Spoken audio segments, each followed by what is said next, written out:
మందకృష్ణ మాదిగ గారి ఆధ్వర్యంలో చేపడుతున్నటువంటి కార్యక్రమాన్ని మరి నిన్న భూపాలపల్లి జిల్లా మహదేపూర్ మండల కేంద్రం నుండి ప్రారంభించి ఈనాడు మహబూబ్నగర్ నుండి కాటార మండల కేంద్రానికి వచ్చినటువంటి కళాకారులకి అదేవిధంగా ఈ కార్యక్రమానికి వచ్చేసినటువంటి మరి ముఖ్యంగా ఈ జిల్లాలో ఎంఆర్పీఎస్ ను నూతన పోరాట పంతలు నడిపించి ముందుకు తీసుకున్నటువంటి అమ్మాల చంద్రబాబు గారికి అదేవిధంగా మండల అధ్యక్షుడు ఎంఆర్పీఎస్ మండల అధ్యక్షుడు చిరంజీవి గారికి అదేవిధంగా మహదేపూర్ అధ్యక్షుడు సురేష్ గారికి అదేవిధంగా మహదేపూర్ సీనియర్ నాయకుడు జక్కయ్య గారికి మరి మాజీ ఎంపీడీసీ సమ్మయ్య గారికి అదేవిధంగా తొడారి విక్రమ్ గారికి అదేవిధంగా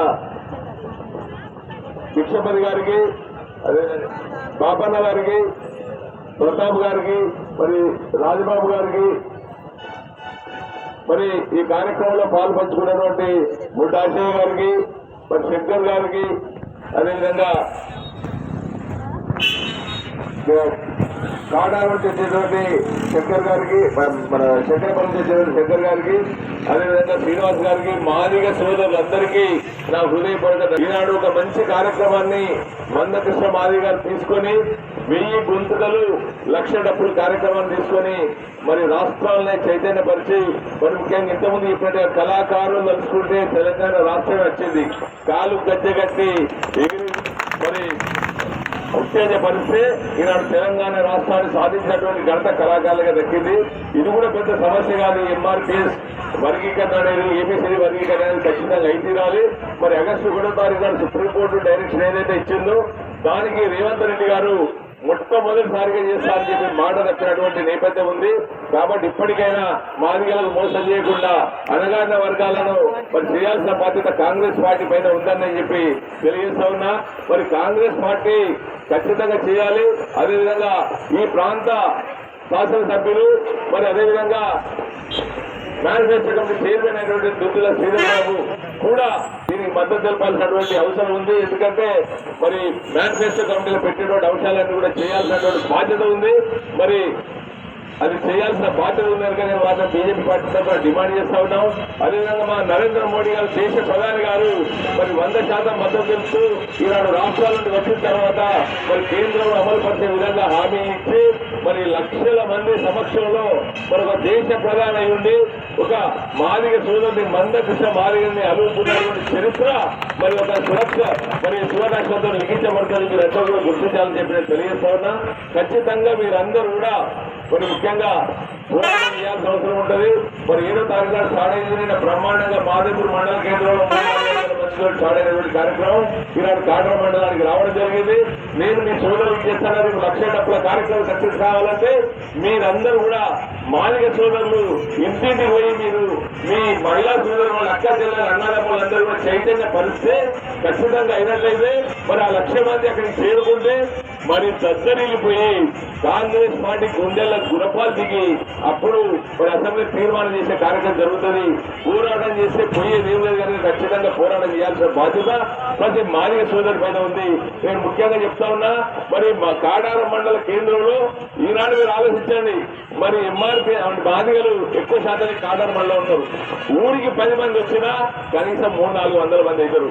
అంటే 24 గ్రామ పంచాయతీలు అదేవిధంగా 36 గ్రామాలు అంటే మీరు అట్లా లెక్క చేసుకున్న ఒక 400-500 మందితో జమ చేస్తే దీని చైతన్యం అనేది పోతుంది. ఇండోనేషియా రిపోర్ట్ పోతుంది.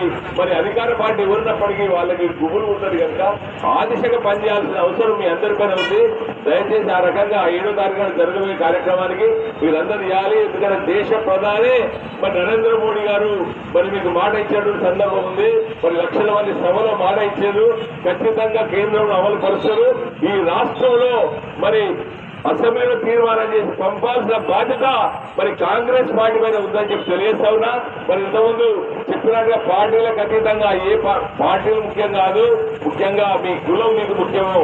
పార్టీలు వస్తూ ఉంటాయి పోతా ఉంటాయి. కానీ పార్టీలను పక్క పెట్టి మరి కాంగ్రెస్ లో ఉన్న వాళ్ళు కావచ్చు, టీఆర్ఎస్ లో ఉన్న వాళ్ళు కావచ్చు, బీజేపీలో ఉన్న వాళ్ళు కావచ్చు, ఖచ్చితంగా మీరందరూ పార్టీలను పక్క పెట్టి నాయకుల పైన ఒత్తిడి తీసుకొచ్చి మరి ఖచ్చితంగా అయ్యే దిశగా 7వ తారీఖు నాడు సభ విజయవంతం చేయాలి. దానికి మా సంపూర్ణమైన మద్దతు ఉంటుంది. మా బీజేపీ పార్టీ నుంచి చెప్పి తెలియజేస్తా ఉన్నా. ఏ రకంగా అన్ని రకాల మా సంపూర్ణ మద్దతు ఉంటుందని చెప్పి తెలియజేస్తా ఉన్నా. నేను మరొక్కసారి మరి ఈ కాంగ్రెస్ పార్టీని ఎందుకు అంటున్నామంటే ఎవరైనా కానీ పార్టీలో ప్రశ్నిస్తారు. ఎందుకంటే అధికారంలో వాడే పనిచేయాలి. మరి 6 గ్యారంటీలు, 66 మోసాలు, 400 వాగ్దానాలు ఇచ్చి మరి అదేవిధంగా ఈ మాదిక సోదరులందరూ కూడా మరి దళిత బంధిస్తాను, ఎస్సీలు దళిత బంధిస్తాను ఇయ్యనటువంటి నేపథ్యం ఉంది. కనుక దానికి బాధ్యత మరి ప్రాంత నాయకుడు శ్రీధర్ బాబు వహించాల్సిందిగా నేను డిమాండ్ చేస్తాను. ఎందుకంటే ఆయన మేనిఫెస్టో కమిటీ చైర్మన్. ఆయన లిఖించిందే ఒక భగవద్గీత లాగా, ఒక పురాణం లాగా మరి లిఖించి మరి వాగ్దానం చేస్తే నమ్మి ఓటేసారు కనుక ఖచ్చితంగా ఇప్పటికైనా దళిత సోదరులకు న్యాయం జరిగే విధంగా మరి ఖచ్చితంగా మరి దళిత బంధు ఇవ్వాలి అని చెప్పి నేను డిమాండ్ చేస్తూ ఈ ఏబిసిడి వర్గీకరణ, ఎందుకంటే శ్రీధర్ బాబు గారు అనే వ్యక్తి ఈనాడు అసెంబ్లీ లెజిస్లేటివ్ మినిస్టర్, కానీ ఎల్ఏ మినిస్టర్ అంటారు, లెజిస్లేటివ్ మినిస్టర్ కనుక ఆయన చేతుల్లో ఉంటుంది కనుక ఆయన తలుచుకుంటే అసెంబ్లీ తీర్మానం చేసి పంపడం 5 నిమిషాల పని కనుక నేను ఇక్కడ కాంగ్రెస్ పార్టీ సోదరులు డిమాండ్ చేస్తున్నా, మీరందరూ మీ నాయకుల పైన ఒత్తిడి చేసి మీ జాతికి న్యాయం చేసే విధంగా పోరాటం చేయాలని చెప్పి డిమాండ్ చేస్తూ మరి అవకాశం ఇచ్చిన మీ అందరికీ మరి కృతజ్ఞతలు తెలియజేస్తూ మా సంపూర్ణ మద్దతు మీ ఎంఆర్పీఎస్ చెప్పి తెలియజేస్తూ వచ్చున్న జై జై.